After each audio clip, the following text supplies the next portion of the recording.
ഇപ്പം ഞാനൊരു മഹാപാപിയാണ്, actor number 1. ഇദ്ദേഹം നരകത്തിലേക്ക് എന്നെ പിടിച്ചു കൊണ്ടുപോകാൻ വന്നിരിക്കുന്ന പിശാചാണ് കേട്ടോ. ഞാൻ മാരകമായ പാപത്തിൽ ജീവിക്കുകയും ക്രിസ്തുവിനെ തിരസ്കരിക്കുകയും നരകത്തിൽ പോകാൻ ആഗ്രഹിച്ചുകൊണ്ട് തന്നെ ജീവിക്കുകയും ചെയ്യുന്ന ഒരാളാണെന്ന് വിചാരിച്ചോ. ഇതിൽ കൂടുതലുണ്ടാകാൻ പോണില്ലോ. ഇങ്ങനെ ആയിരിക്കെ ഇങ്ങേ വശത്ത് നിൽക്കുന്നത് ആരാ? കർത്താവ് ഈശോ മിശിഹ. എനിക്ക് വേണ്ടി എൻ്റെ പാപം ഈശോ മിശിഹ ഏറ്റെടുത്തോ. ആ ഈശോ മിശിഹായുടെ കത്തോലിക്ക സഭ, പരിശുദ്ധ പിതാവ്, സകല വിശുദ്ധന്മാരും, എല്ലാ മാർപ്പാപ്പമാരും, സകല വിശുദ്ധന്മാരും, ഇന്നുള്ള 500,000 കുർബാനകളിൽ ബലിയർപ്പിക്കുന്ന 500,000 വൈദികരും, കോടാനുകോടി വിശ്വാസികൾ, അവരെല്ലാവരും കൂടി എന്നെ ഇയാൾ നരകത്തിലേക്ക് പിടിച്ചു കൊണ്ടുപോകുന്നത് നോക്കി നിൽക്കുമോ? നോക്കി നിൽക്കുമോ? നോക്കി നിൽക്കുമോ? അവരെന്ത് ചെയ്യും? അവരെന്ത് ചെയ്യും? ഇതാ എന്നെ വലിച്ചു ചേട്ടാ കേട്ടോ. ഇപ്പൊ ആര് ജയിക്കും ഇവിടെ? ഇവിടെ ആര് ജയിക്കും? ഇപ്പൊ എല്ലാവരും ഒന്ന് പ്രാർത്ഥിച്ചേ. ഓ എൻ്റെ ഈശോയെ, ഞങ്ങളുടെ പാപങ്ങൾ ക്ഷമിക്കണമേ, നരകാഗ്നിയിൽ നിന്ന് രക്ഷിക്കണമേ, എല്ലാ ആത്മാക്കളെയും വിശിഷ്യ അങ്ങേക്കാരന് ഏറ്റവും കൂടുതൽ ആവശ്യമുള്ള. ഇപ്പൊ ഞാൻ എവിടെ പോവും? എങ്ങനെ ഞാൻ സ്വർഗത്തിൽ പോവും? ഇത്രയും പ്രാർത്ഥനകളെല്ലാം, ആ പ്രാർത്ഥനകളെല്ലാം എനിക്ക് കോട്ടയായിരിക്കും അല്ലേ? മലങ്കര കുർബാനയിലുള്ളൊരു ഒരു വാക്കാണ് അത്, കോട്ടയായിരിക്കണമേ. ഇത്രയും പ്രാർത്ഥനകളെല്ലാം പ്രാർത്ഥിക്കുമ്പോൾ ഈ മഹാപാപിയായാലും അവൻ്റെ കൂടി പാപമാണ് കർത്താവ് ഈശോ മിശിഹ ഏറ്റെടുത്ത് കഴിഞ്ഞതും അവൻ്റെ പാപത്തിന് കാരണം വാസ്തവത്തിൽ അവനല്ല. ആരാണ്? നമ്മുടെ ആദവപ്പാപ്പനാണ്. ആദവപ്പാപ്പൻ്റെ പാപത്തിന് കാരണവും വാസ്തവത്തിൽ അവനല്ല. അവനെ മണ്ണിൽ നിന്ന് സൃഷ്ടിച്ചു. മനുഷ്യ, നീ മണ്ണാകുന്നു, നീ മണ്ണിലേക്ക് തന്നെ തിരിയുമെന്ന് അന്നേ പറഞ്ഞിട്ടുണ്ട്. മണ്ണിൽ നിന്ന് സൃഷ്ടിച്ച ആ മണ്ണിൻ്റെ ബലഹീനത അവനിൽ ഉണ്ടായതുകൊണ്ടല്ലേ ഇതൊക്കെ സംഭവിച്ചത്. അത് കർത്താവിനറിയായിരുന്നു. അതുകൊണ്ട് മണ്ണിൽ നിന്നല്ലാത്ത മറ്റൊരാദത്തെ കർത്താവ് നേരത്തെ പ്ലാൻ ചെയ്തതനുസരിച്ച് യേശുവിൻ്റെ വരവിലൂടെ മണ്ണിൽ നിന്നല്ലാതെ വിണ്ണിൽ നിന്ന് രണ്ടാമതൊരാദം വന്നു. ആ രണ്ടാം ആദം നമുക്ക് വേണ്ടി പരിഹാരം ചെയ്ത് ആ രണ്ടാം ആദം തൻ്റെ ശരീരവും രക്തവും ആത്മാവും വചനവും നമുക്ക് നൽകി. നമ്മൾ ആ രണ്ടാമാദത്തിൻ്റെ ശരീരവും രക്തവും സ്വീകരിച്ചു കഴിഞ്ഞതോടെ നമ്മൾ വേറൊരാളായി മാറി. എന്നിരുന്നാലും വീണ്ടും നമുക്ക് പാപം ചെയ്യാനുള്ള സ്വാതന്ത്ര്യമുണ്ട്. സ്വാതന്ത്ര്യം എന്തുകൊണ്ടാണ്? സ്വാതന്ത്ര്യമില്ലെങ്കിൽ നമ്മൾ അടിമയാണ്. നമ്മൾ ദൈവമക്കളാണ്, നമ്മൾക്ക് സ്വാതന്ത്ര്യമുണ്ട്.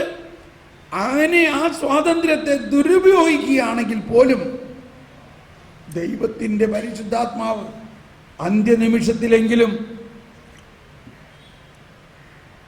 മാനസാന്തരം കൊടുക്കാൻ വേണ്ടി അവൻ്റെ ഉള്ളിൽ പ്രവർത്തിക്കും. അവൻ എത്ര വലിയ പാപിയായാലും അവൻ്റെ ഉള്ളിൽ ത്രിത്വൈക ദൈവം വസിക്കുന്നു എന്നുള്ളതാണ്. എത്ര പാപിയായാലും ത്രിത്വം വസിക്കുന്നു. ഇവിടെയാണ് നമുക്കുള്ള വേറൊരു തെറ്റായ ചിന്താഗതി. പാപം ചെയ്താൽ പരിശുദ്ധാത്മാവ് നമ്മളെ വിട്ടുപോകുമെന്നൊരു ചിന്താഗതി. അതും തെറ്റാണ്. പാപം ചെയ്യുമ്പോൾ പരിശുദ്ധാത്മാവ് നമ്മളെ ഒരിക്കലും വിട്ടു പോകില്ല എന്ന് മാത്രമല്ല, പാപം ചെയ്യുമ്പോഴാണ് പരിശുദ്ധാത്മാവ് എമർജൻസി ആയിട്ട് പ്രവർത്തിക്കുന്നത്. എന്തുകൊണ്ടാണ്? പാപം ബോധമുണ്ടാകാനും പശ്ചാത്തപിക്കാനും ക്ഷമ ചോദിക്കാനും ക്ഷമ കൊടുക്കാനും ക്ഷമ സ്വീകരിക്കാനും വിശുദ്ധീകരിക്കുക എല്ലാം ചെയ്യുന്നത് ആരാ? പരിശുദ്ധാത്മാവാണ്. ഓക്കെ. എന്നിരുന്നാലും എന്തുകൊണ്ടാണ് അപ്പം നരകമുണ്ട് എന്നും നീ പാപത്തിൽ വസിക്കുകയാണെങ്കിൽ നീ നരകത്തിൽ പോകുമെന്ന് ഈശോ തന്നെ ഏറ്റു പറയുന്നുണ്ട് പല പ്രാവശ്യം. നമ്മളും അത് പറയണം. അതെന്തിനാ അങ്ങനെ പറയുന്നത്? അതാണ് വിശുദ്ധമായ ഒരു ഭയം ജനിപ്പിക്കാൻ വേണ്ടി. എന്ത് ഭയം? വിശുദ്ധമായ ഒരു ഭയം ജനിപ്പിക്കാൻ വേണ്ടി എന്നാണ് അതിന് പറയുന്നത്. അതായത് പാപത്തിൽ വീഴാതെ. ഇപ്പോൾ ഉദാഹരണത്തിന് ഈശോ പറഞ്ഞു, നിനവേക്കാർക്ക് യോന ഒരടയാളമായിരുന്നത് പോലെ ആയിരിക്കും. നിനവേവാസികൾ അന്ത്യദിനത്തിൽ ഉയർത്തെഴുന്നേൽക്ക് ഈ തലമുറയെ വിധിക്കും. എന്താ അവർ പറയും? ഞങ്ങൾ യോനായുടെ പ്രവചനം കേട്ടിട്ട് പശ്ചാത്തപിച്ചു, എന്നാൽ ഇതാ ഇവിടെ ഇപ്പോൾ യോനായേക്കാൾ വലിയ.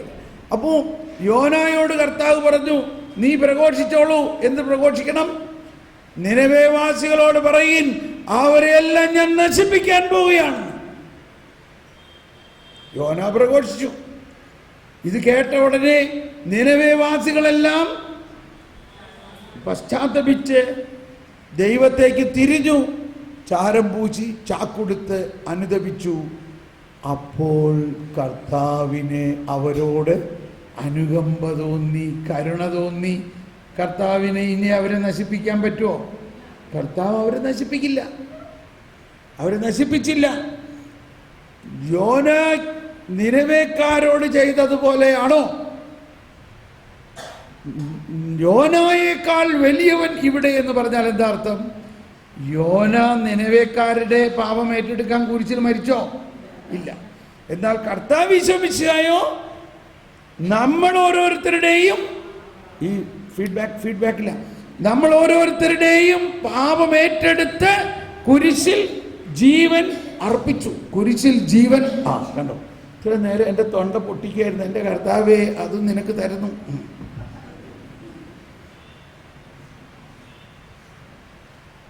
നിനവേക്കാര് മാനസാന്തരപ്പെട്ടു ഒരു പ്രഘോഷണം കേട്ടിട്ട്. എന്നിട്ടും പരിസരും നിയമച്ചനും യേശു തന്നെ വന്നിട്ടും കർത്താവിലേക്ക് തിരിയുന്നില്ല. അവരവരുടെ കടുംപിടുത്തമാണ്. ഓക്കെ, അപ്പോൾ അത് മനസ്സിലായല്ലോ. ഇനി കുറച്ചുകൂടി നമ്മൾ ഈ പേട്ട കാര്യങ്ങളെ കുറച്ചുകൂടി ആഴമായിട്ട് മനസ്സിലാക്കാൻ പോവുകയാണ്. വീണ്ടും നമുക്ക് പെട്ടെന്ന് അവിടെ നിന്ന് പറഞ്ഞാൽ കേൾക്കില്ല. ആരെങ്കിലും ഒരാളൊന്ന് റിലേ ചെയ്താൽ മതി. സിസ്റ്റർ എന്താ പറയാൻ പോണത്? അല്ലെങ്കിൽ ഇവിടെ അടുത്ത് വന്ന് പറയൂ.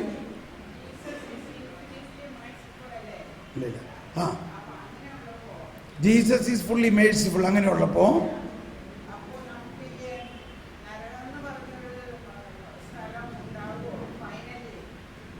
നരകം എന്നുണ്ട്. അവിടെ ആരുണ്ട്? അവിടെ പിശാചും പിശാചിന്റെ ദൂതന്മാരും അവിടെ ഉണ്ട്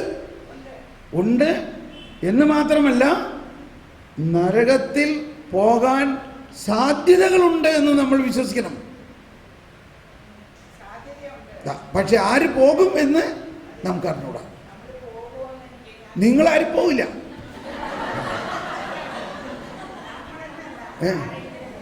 ആരെങ്കിലും, അതാണ് നമ്മൾ വിശ്വസിക്കേണ്ടത്. നമ്മുടെ വിശ്വാസം എന്താണ്? ആരെങ്കിലും പോകുമോ എന്നതിനെയാണ് ഇപ്പോൾ ഡെമോൺസ്ട്രേറ്റ് ചെയ്തത്.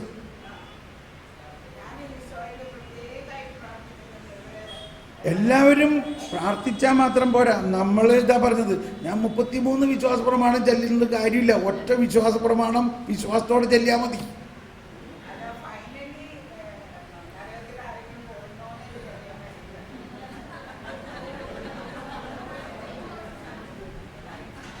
എൻ്റെ കന്യാസ്ത്രീ അമ്മേ, ഈ സിസ്റ്റർ നിങ്ങൾക്കൊക്കെ അറിയാലോ അല്ലേ? അതാണ്, എന്തോരം കുട്ടികളെ ജന്മം കൊടുത്തതാണ്. ഇരുന്നോ. അപ്പൊ സിസ്റ്ററിന് പറയണത് എല്ലാവരുടെയും ഉത്കണ്ഠ ഇതാണ്, ആരെങ്കിലും നരകത്തിൽ പോകുമോ? സാധാരണ ചോദിക്കാറുള്ളത് ഈ ജൂദാസ് എവിടെ പോയി എന്നാണ്. ആരും ഇവിടെ വരെ ചോദിച്ചിട്ടില്ല ഇതേവരെ. എന്തുകൊണ്ടാണെന്ന് അറിഞ്ഞൂടാ. നമ്മൾ മനസ്സിലാക്കേണ്ടത് കർത്താവ്, അതാണ് നമ്മൾ കുറെ കൂടി വചനം പഠിക്കുകയാണെങ്കിൽ ഇതെല്ലാം ഉത്തരം അവിടെ പറയുന്നുണ്ട്. ഓക്കെ, ഞാൻ തന്നെ ഉത്തരം പറയാം അല്ലേ? ഈശോ തന്നെ പറഞ്ഞിരിക്കുന്ന ഒരു കാര്യമാണ് യോഹന്നാന്റെ സുവിശേഷത്തിൽ 10-ാം അധ്യായത്തിൽ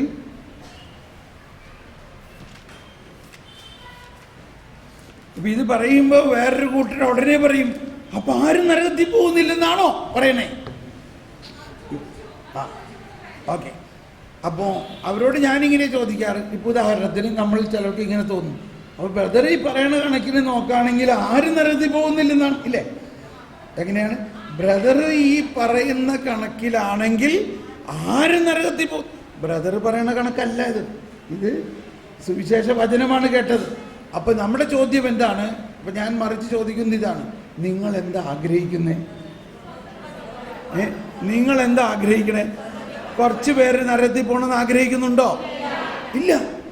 ഈ പാപികളായ മനുഷ്യരുടെ ആഗ്രഹം ആരും നരകത്തിൽ പോകണം, ആരും നരകത്തിൽ പോകരുത് എന്ന് ആണെങ്കിൽ ദൈവപിതാവ് എന്താ ആഗ്രഹിക്കുന്നത്? എന്താ ആഗ്രഹിക്കുന്നത്? ഒന്ന് ഉച്ചത്തിൽ പറഞ്ഞ്, എന്താ ആഗ്രഹിക്കുന്നത്? പക്ഷെ എന്താ ആരും ഉച്ചത്തിൽ പറയാത്തത്? എന്നെ ഇപ്പോഴും നിങ്ങൾ വിശ്വസിക്കുന്നില്ല. അതാണ് നമ്മൾ വിശ്വസിക്കേണ്ടതും. ആ വിശ്വാസത്തിലാണ് നമ്മൾ പ്രാർത്ഥിക്കുന്നത്. എന്ത് പ്രാർത്ഥിക്കുന്നത്? ഓ എൻ്റെ ഈശോയെ, എല്ലാവരും പ്രാർത്ഥിച്ചേ, ഞങ്ങളുടെ പാപങ്ങൾ ക്ഷമിക്കണമേ, നരകത്തിൽ നിന്ന് ഞങ്ങളെ രക്ഷിക്കണേ. ആരെ ആരെ ആര് രക്ഷിക്കണം? എല്ലാ ആത്മാക്കളെയും,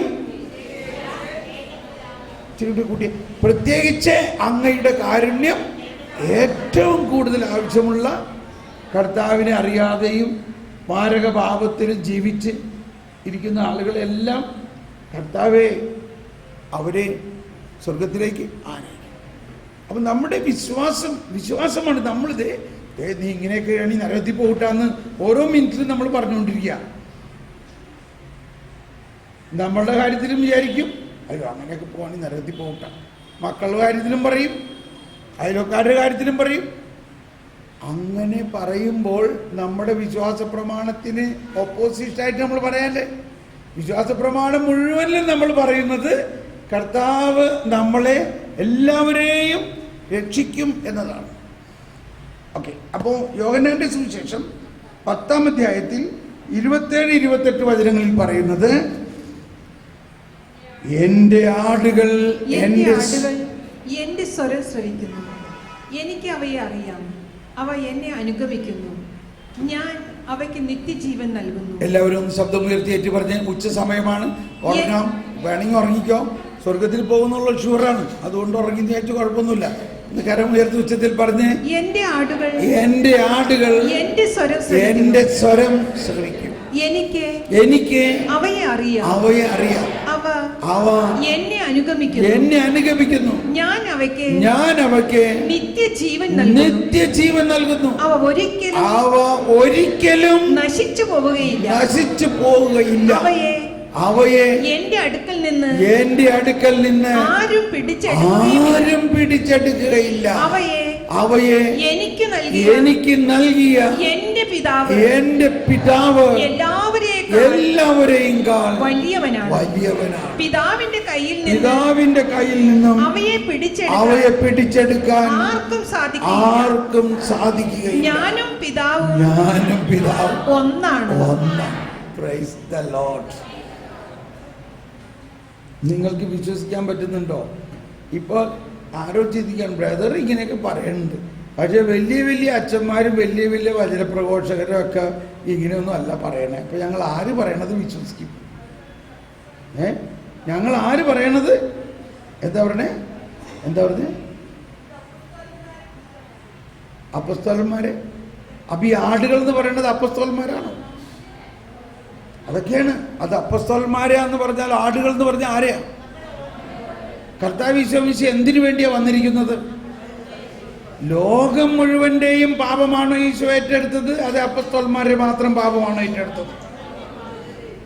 മാമോദീസ സ്വീകരിച്ചപ്പോൾ അപ്പസ്തോലന്മാർക്ക് കൊടുത്ത മാമോദീസായും മറ്റുള്ള ക്രിസ്ത്യാനികൾക്കുള്ള മാമോദീസായും തമ്മിൽ വ്യത്യാസമുണ്ടോ?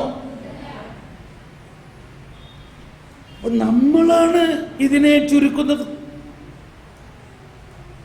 ഒരു വ്യത്യാസവുമില്ല. ഒരു ക്രിസ്തുവേ ഉള്ളൂ, ഒരു മാമോദീസായേ ഉള്ളൂ. കർത്താവിൻ്റെ ആത്മാവ് എൻ്റെ മേലുണ്ട്. ഞാൻ എല്ലാവരിലും എന്നെ തന്നെയാണ് നൽകുന്നത്. അപ്പസ്തോലൻ, വൈദികൻ, ഇവരെല്ലാം ഈ ശുശ്രൂഷ ദൈവജനത്തെ ശുശ്രൂഷിക്കുന്നതിനുള്ള അപ്പോസൽ എന്ന വാക്കിന് അർത്ഥം തന്നെ അയക്കപ്പെട്ടവൻ എന്നാണ്. അയക്കപ്പെട്ടവൻ. എന്തിനയക്കപ്പെട്ടിരിക്കുന്നു? ഈ ലോകത്തിന്റെ രക്ഷ മുഴുവനും ലോകത്തിന്റെ അതിർത്തികൾ വരെ കൊണ്ടുപോകാൻ അയക്കപ്പെട്ടിരിക്കുന്നു. ഏത് രക്ഷ? എല്ലാവരോടും സുവിശേഷം പറയുക. എല്ലാവരോടും.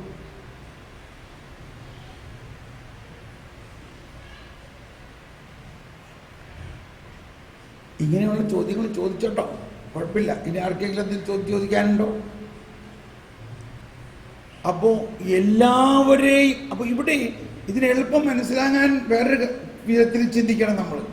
നമ്മുടെ ലൈൻ ഓഫ് തോട്ട് എന്ന് പറയും, നമ്മുടെ ആ ചിന്ത ഉത്ഭവിക്കേണ്ടത് ഈ നരകത്തിൽ നിന്നല്ല, അല്ലെങ്കിൽ നരകത്തിലേക്ക് പോകണമെന്നല്ല.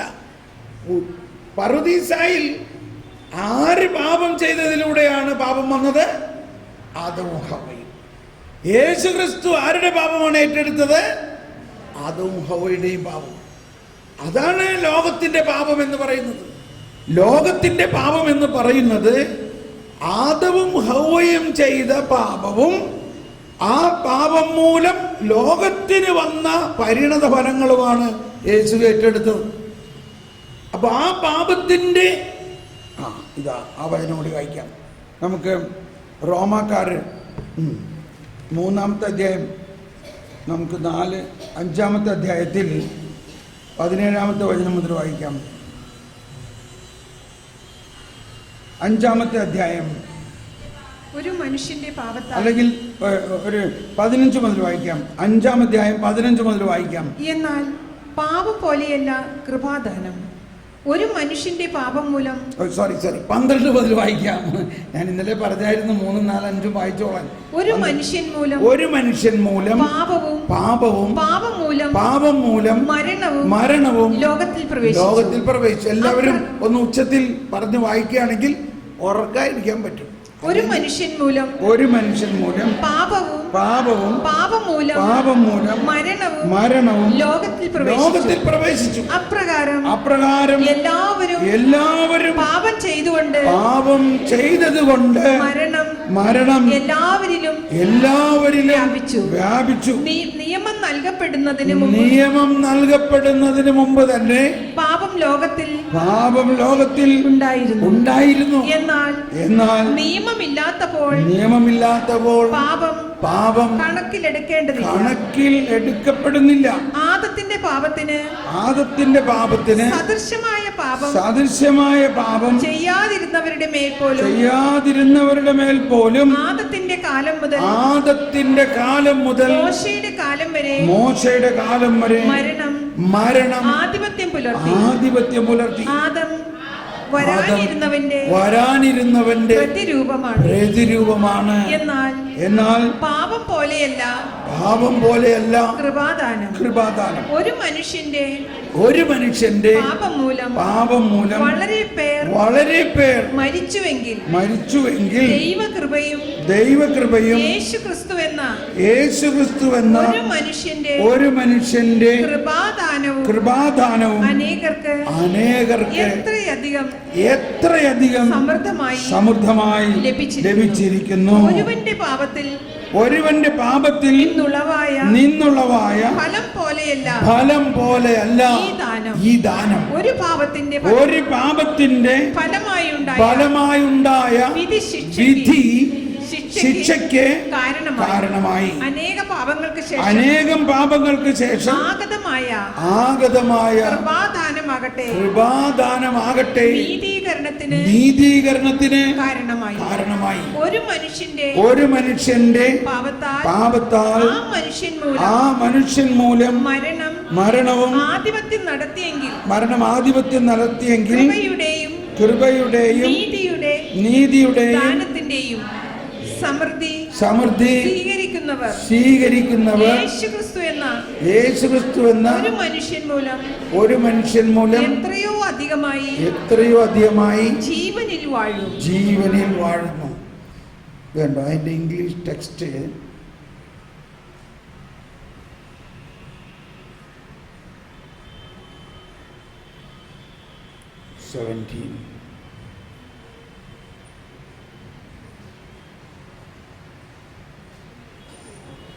ഓക്കെ, അപ്പോൾ ഒരു 17 ഒന്നുകൂടി വായിക്കാം. 17 അലക്സിസ്, അവിടെ ഇംഗ്ലീഷ് ടെക്സ്റ്റ് എന്താ എഴുതിയിരിക്കുന്നത്? 5:17 അക്വിറ്റഡ് എന്നുള്ളത് അവിടെ എവിടെയെങ്കിലും ഉണ്ടോ? അക്വിറ്റഡ് 17-19 നോക്കിയേ. ഇവിടെ നീതീകരണം എന്ന് പറയുന്നതിന് ഇംഗ്ലീഷിൽ മറ്റൊരു വാക്ക് ഉപയോഗിക്കാറുണ്ട്. അവരുടെ പാപത്തിൽ നിന്നും അവരെ ജസ്റ്റിഫൈ ചെയ്തു എന്നുള്ളതെന്ന് വെച്ചാൽ അവരെ അക്വിറ്റ് ചെയ്തു. They are acquitted from their sins. Okay, നമുക്കിങ്ങനെ വായിക്കാം. 17 ഒന്നുകൂടി വായിക്കാം. ഒരു മനുഷ്യന്റെ പാപത്താൽ ആ മനുഷ്യൻ മൂലം മരണം ആധിപത്യം നടത്തിയെങ്കിൽ കൃപയുടെയും നീതിയുടെയും ദാനത്തിന്റെ സമൃദ്ധി സ്വീകരിക്കുന്നവർ യേശുക്രിസ്തു എന്ന ഒരു മനുഷ്യൻ മൂലം എത്രയോ അധികമായി ജീവനിൽ വാഴും. അങ്ങനെ ഒരു മനുഷ്യന്റെ പാപം എല്ലാവർക്കും ശിക്ഷാവിധിക്ക് കാരണമായതുപോലെ എല്ലാവരും കരമുയർത്തി ശബ്ദമുയർത്തി ഒരു മനുഷ്യന്റെ നീതിപൂർവമായ പ്രവൃത്തി എല്ലാവർക്കും ജീവദായകമായ നീതീകരണത്തിന് കാരണമായി. ഒരു മനുഷ്യന്റെ ഒരു മിനിറ്റ് കിട്ടി 18ാമത്തെ വചനമാണ്. In conclusion, just as through one transgression contamination came upon all, so through one's righteous act acquittal and life came to all. acquittal അതായത് കേസ് തള്ളിക്കളഞ്ഞു. ആര് മുഖാന്തിരം? അത് ആര് ചെയ്ത പാപം മൂലമുള്ള? ആദം എന്ന ഒരു മനുഷ്യന്റെ പാപം മൂലം ലോകം മുഴുവനിലും പാപവും അതിൻ്റെ ശിക്ഷയും ശാപവും തന്നെ പറഞ്ഞു ഉണ്ടായി. എന്നാൽ ആ പാപവും അതിൻ്റെ ശാപവും യേശു എന്ന മറ്റൊരു മനുഷ്യൻ മൂലം, കണ്ടോ 18 വായിക്കാം, 18 ഒന്നുകൂടി വായിച്ചേ. അങ്ങനെ ഒരു മനുഷ്യന്റെ പാപം എല്ലാവരും എടുത്ത് വായിച്ച 18 വായിച്ച്. അങ്ങനെ ഒരു മനുഷ്യന്റെ പാപം എല്ലാവർക്കും ശിക്ഷാവിധിക്ക് കാരണമായതുപോലെ ഒരു മനുഷ്യന്റെ നീതിപൂർവമായ പ്രവൃത്തി എല്ലാവർക്കും ജീവദായകമായ നീതീകരണത്തിന് കാരണമായി. അതാണ് through one righteous act acquittal and life came to all. അത് എല്ലാവർക്കും, ഹിന്ദു, മുസ്ലിം, സിഖ്, പഞ്ചാബി ഇവരെല്ലാവർക്കും ഇത് ലഭിച്ചിരിക്കുന്നുവെങ്കിലും അവർക്കിത് അറിയില്ല. നമ്മളും ഇപ്പൊ ഇവിടെ ഉഷ എത്ര നാളായി മാമോദിസ സ്വീകരിച്ചിട്ട്? 20 years. അപ്പോൾ ആ 20 yearsന് മുമ്പ് ഇത് അറിയില്ലായിരുന്നു, ഇല്ലേ? കുറച്ചൊക്കെ അറിയായിരുന്നു എങ്കിലും അതായത് വാസ്തവത്തിൽ അവർക്ക് എന്താണ് പറയാറുള്ളത്? ഞങ്ങൾ വിചാരിച്ചിരുന്ന് യേശുക്രിസ്തു ക്രിസ്ത്യാനികളുടെ ദൈവമാണെന്ന്, ഇല്ലേ? Correct.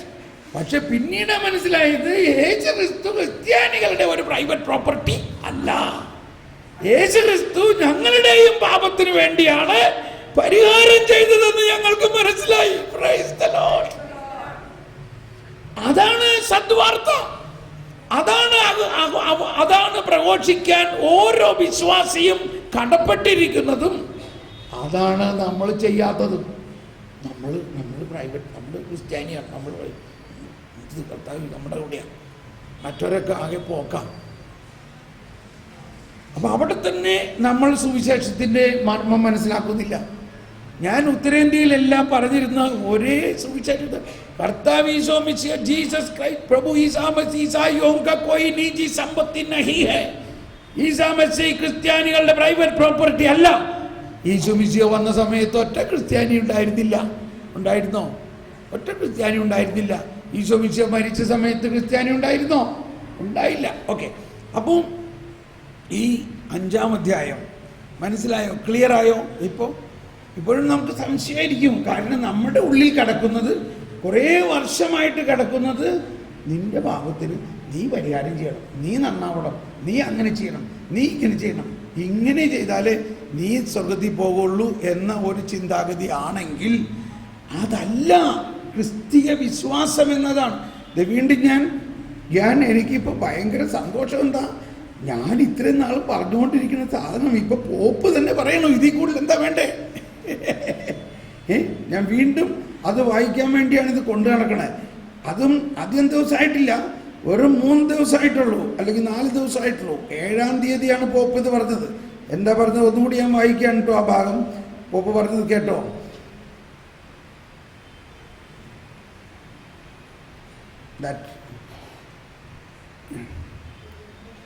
That one can be justified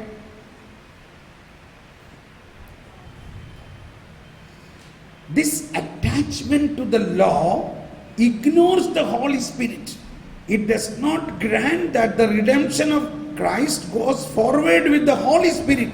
It ignores that there is only the law. It is true that there are commandments and we have to follow the commandments, but always through the grace of His great gift that the Father has given us, His Son, and the gift of the Holy Spirit. So the law is understood through the Holy Spirit. അതായത് വീണ്ടും പറയാണ്, but don't reduce the Spirit and the Son to the law. Francis warned, this was the problem of these people. They ignored the Holy Spirit. And they did not know how to go forward, closed in receipts. അപ്പോൾ ഇവിടെ ആദ്യം പറയുന്നതാണ്, who makes sense of the law.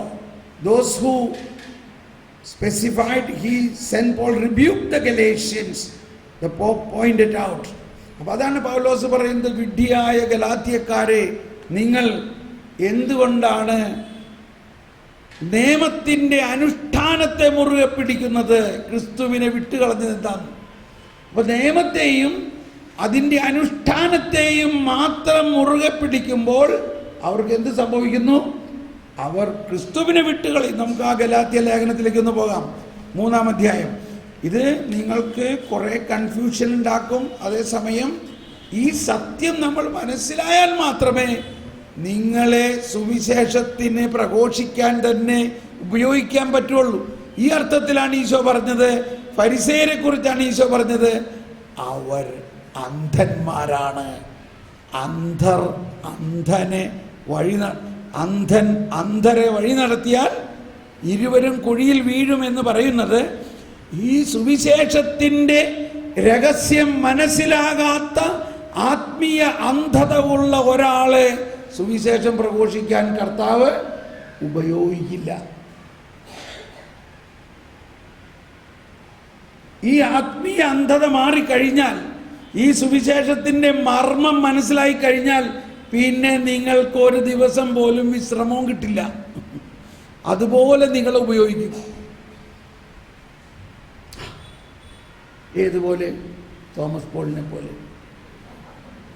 എനിക്ക് വിശ്രമമുണ്ടോ? ഒരു വിശ്രമമില്ല. ഇടയ്ക്ക് 2-3 ദിവസം ചിലപ്പോൾ വത്സ പറയും, ഒന്ന് നമുക്ക് ഇച്ചിരി നേരം കൂടി ഇരുന്ന് വിശ്രമിക്കാമെന്നൊക്കെ വയ്ക്കും. അപ്പം നമ്മുടെ ഈ കലണ്ടറൊക്കെ മിക്കാറും ആളുകൾക്കൊക്കെ അറിയാം, ഈ ധ്യാനം കഴിഞ്ഞിട്ട് പിന്നെ ധ്യാനം അവിടെയാണല്ലോ, അപ്പം അതിനിടയ്ക്ക് 2 ദിവസം ഗ്യാപ്പുണ്ടല്ലോ. അപ്പം അത് ഒരാൾ വന്നിട്ട് പറയാണ്, സാറേ ഒരു ടോക്ക്. ഞാനെപ്പോഴും പോകും. അപ്പം ചിലപ്പോൾ ഞാൻ പറയും, എന്തേ ഭാര്യയോട് ചോദിക്കും, ഞാനിത് ഭാര്യയ്ക്ക് വേണ്ടി ഒരു ദിവസം വെച്ചതാണ്. ഭാര്യയോട് ചോദിക്കുമോ, പിന്നെ ഭാര്യ പറയുമോ വേണ്ടാന്ന് പറയുമോ? നമ്മൾക്ക് ഒരു ദിവസം പോലും വിശ്രമമുണ്ടാകാത്ത തരത്തിൽ സുവിശേഷ വേല ചെയ്യാൻ പറ്റുന്നത് ഈ രഹസ്യം മനസ്സിലാകുമ്പോഴാണ്. സുവിശേഷം എന്നത് എന്താണെന്ന് മനസ്സിലാകുമ്പോഴാണ്. ഗലാത്യക്കാർ 3-ാം അധ്യായത്തിൽ കേട്ടോളൂ. 3-ാം അധ്യായത്തിൻ്റെ ശീർഷകം തന്നെ ഒന്ന് വായിച്ചു നോക്കിയേ. നിയമമോ വിശ്വാസമോ? ക്ഷമിക്കണം, ഭോഷന്മാരായ ഗലാത്യക്കാരെ. ഞാൻ വായിക്കാട്ടോ, ഇത് സമയമില്ലട്ടോ, അതുകൊണ്ട് വേഗം ഓടുകയാണ്. യേശുക്രിസ്തു നിങ്ങളുടെ മുമ്പിൽ ക്രൂശിതനായി ചിത്രീകരിക്കപ്പെട്ടിരിക്കെ നിങ്ങളെ ആരാണ് ആഭിചാരം ചെയ്തത്? ഇത് മാത്രം നിങ്ങളിൽ നിന്ന് അറിയാൻ ഞാൻ ആഗ്രഹിക്കുന്നു. കേട്ടോ, ഇവിടെയാണ് ഇതിൻ്റെ ആമുഖം. ഈ മലങ്കര കുർബാനയിൽ പൗലോസ്ലീഹയുടെ ലേഖനം വായിക്കുന്നതിന് മുമ്പ് ഒരു പാട്ട് പാടാറുണ്ട്. പൗലോസ് ശ്ലീഹ. അപ്പൊ അതിന്റെ അർത്ഥം ഇതാണ്, ഞാൻ ഈ പറയുന്ന സുവിശേഷം അതിനെതിരായിട്ട് ഞാൻ തന്നെ വന്നു പറയുകയോ മറ്റ് സ്വർഗത്തിൽ നിന്നൊരു ദൂതൻ തന്നെ വന്ന് പറയുകയോ ചെയ്താൽ അവൻ പറയേണ്ട വാക്ക് എന്താ? അവൻ ശപിക്കപ്പെട്ടവനായിരിക്കുന്നു. അത്രയ്ക്ക് പ്രാധാന്യമാണ് ഈ സുവിശേഷത്തെക്കുറിച്ച്. അപ്പോൾ ചിലർ പറയും അത് പൗലോസല്ലേ പറഞ്ഞേക്കണേ, ഇത് അപ്പോഴും പറയും. അപ്പോൾ പൗലോസ് ഗലാത്യക്കാരോട് പറയാണ്, ഞാൻ നിങ്ങളോട് പറഞ്ഞ സുവിശേഷം അനുസരിച്ച്. ഓക്കെ, ഞാൻ അതിൻ്റെ പ്രസക്ത ഭാഗം വായിക്കാം. 17-ാം അധ്യായം 3-ാം അധ്യായത്തിൽ 13 മുതലുള്ള വചനം ഒന്ന് വായിക്കാം. 13.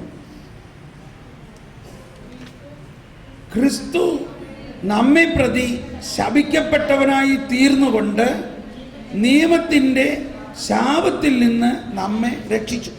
അപ്പോൾ ശാപം ഉണ്ടാവും. ഇനി ശാപം ആരേറ്റെടുത്തു? ക്രിസ്തു ഏറ്റെടുത്തു. എന്തെന്നാൽ മരത്തിൽ തൂക്കപ്പെടുന്നവൻ ശപിക്കപ്പെട്ടവനാണ് എന്ന് എഴുതിയിരിക്കുന്നു. അബ്രാഹത്തിന് ലഭിച്ച അനുഗ്രഹം യേശുക്രിസ്തു വഴി വിജാതീയരിലേക്കും വ്യാപിക്കേണ്ടതിന് ആത്മാവിൻ്റെ വാഗ്ദാനം വിശ്വാസം വഴി നമ്മൾ പ്രാപിക്കേണ്ടതിനുമാണ് ഇപ്രകാരം സംഭവിച്ചത്.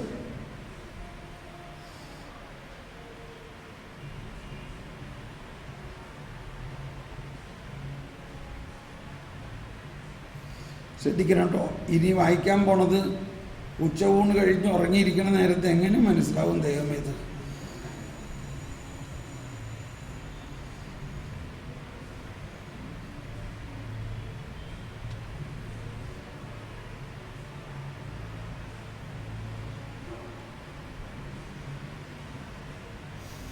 ഞാൻ ഈ 3-ാം അധ്യായം ഭയങ്കര കഠിനമാണ്. അത് നിങ്ങൾ സാവധാനം വായിക്കുക. പെട്ടെന്ന് 5-ാം അധ്യായത്തിൽ 4-ാമത്തെ വചനത്തിലേക്ക് പോവുകയാണ്. 5-ാം അധ്യായം 4-ാമത്തെ വചനം.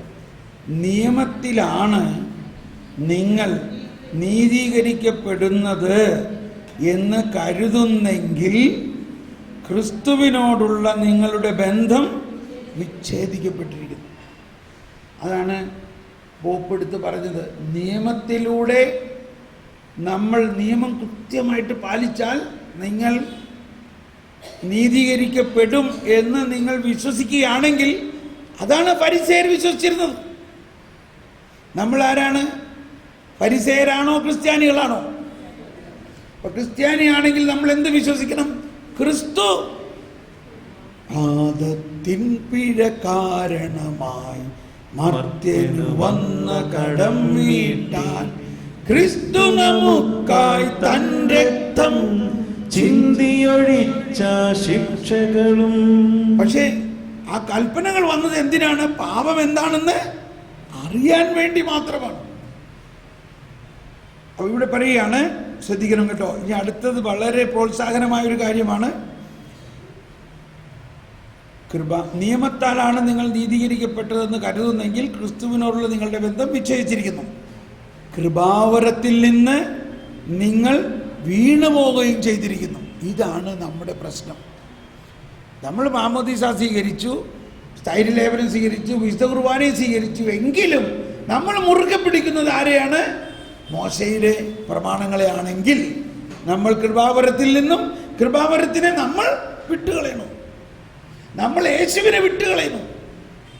യേശു എന്തു ചെയ്തു എന്നതിന് നമ്മൾ വില കൊടുക്കുന്നില്ല.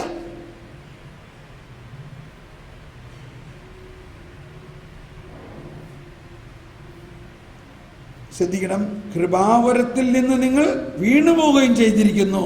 ഇനി അടുത്തത്, ഞങ്ങളാകട്ടെ പരിശുദ്ധാത്മാവിലൂടെ വിശ്വാസം വഴി നീതി ലഭിക്കുമെന്ന് പ്രത്യാശയോടെ കാത്തിരിക്കുന്നു. ഞങ്ങളാകട്ടെ, അച്ഛൻ വന്നോ? വന്നിട്ടില്ലല്ലോ. ഞങ്ങളാകട്ടെ എന്ന് പറഞ്ഞാൽ യേശുക്രിസ്തുവിൽ വിശ്വസിക്കുന്നവരാകട്ടെ,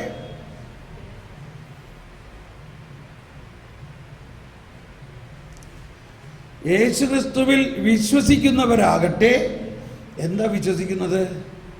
നിയമത്തിലൂടെ അല്ലാതെ യേശുക്രിസ്തു നമ്മുടെ പാപത്തിന് പരിഹാരം ചെയ്തു കഴിഞ്ഞിരിക്കുന്നുവെന്ന് വിശ്വസിക്കുന്നു. അങ്ങനെ വിശ്വസിക്കുമ്പോൾ വിശ്വാസം വഴി കൃപ ലഭിക്കുന്നു. വിശ്വാസം വഴി പരിശുദ്ധാത്മാവിലൂടെ, ഞങ്ങളാകട്ടെ പരിശുദ്ധാത്മാവിലൂടെ വിശ്വാസം വഴി നീതി ലഭിക്കുന്നു. നീതി, ദൈവനീതി, ദൈവനീതി. ഇനി പെട്ടെന്ന് ഞാൻ കാറ്റഗിസത്തിലേക്ക് പോകാം. എന്താണ് ദൈവനീതി എന്ന് കാറ്റഗിസം പഠിപ്പിക്കുന്നത് 1992 പറയുന്നു കേട്ടോ. ദൈവനീതി എന്നതാണ്, അല്ലെങ്കിൽ 94 ആദ്യം വായിക്കാം.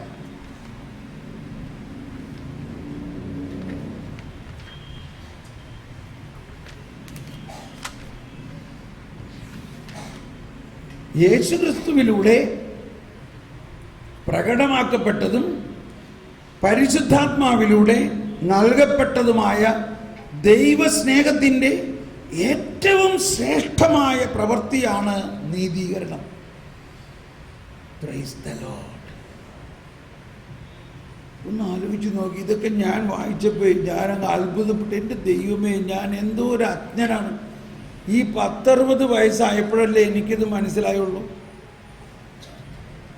സത്യം, ഞാൻ ഈ വചനം മനസ്സിലാക്കുന്നത് എനിക്ക് 60 വയസ്സ് കഴിഞ്ഞപ്പോഴാണ്.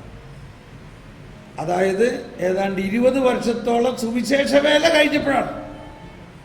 അപ്പോൾ പിന്നെ ബാക്കിയുള്ളവരുടെ കാര്യം എന്തായിരിക്കും? മനസ്സിലാവുന്നുണ്ടോ? ഇത്തരത്തിലുള്ള ഒരു അജ്ഞതയിലാണ് നമ്മളിൽ ഭൂരിഭാഗം പേരും, ക്ഷമിക്കണം എന്ന് പറഞ്ഞാൽ വൈദികരും സിസ്റ്റേഴ്സും തന്നെ.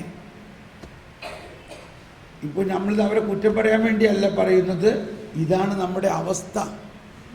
നമ്മൾ എല്ലാവരും ഒരു ഫരിസേയ സ്വഭാവത്തിലാണ് ജീവിക്കുന്നത്. ഇത് ഞാൻ പറയുമ്പോൾ എന്നെ ഒരു ഫരിസേയനാക്കരുത്. വേണി ആക്കിക്കോ, എനിക്ക് കുഴപ്പമൊന്നുമില്ല. എങ്കിലും ഇത് പറയാതിരിക്കാൻ പറ്റുമോ? അത് പിന്നെ നമുക്ക് എടുക്കാം. യേശുക്രിസ്തുവിൽ പ്രകടമാക്കപ്പെട്ടതും പരിശുദ്ധ